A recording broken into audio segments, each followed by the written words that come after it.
Ito yung tinatawag nilang lawin or hawk eagle ng Pilipinas. Ayan, napakaganda.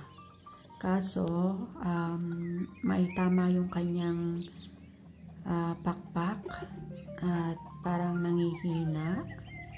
So, ayan, nagpapahinga lang muna siya dito. Siguro maya-maya makakalipad na siya. Ayan, napakaganda ng kanyang kulay, ng kanyang mga mata.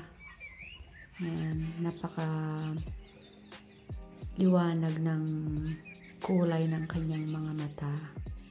Ayan, kawawa naman. Siguro may nakasagupa siyang ahas or malaking ibon din. Ayan.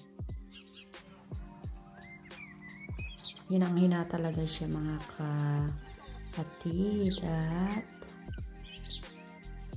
kailangan talaga niyang magpahinga muna dito sa atin. So, ang ganda ng ating lawin na ibon.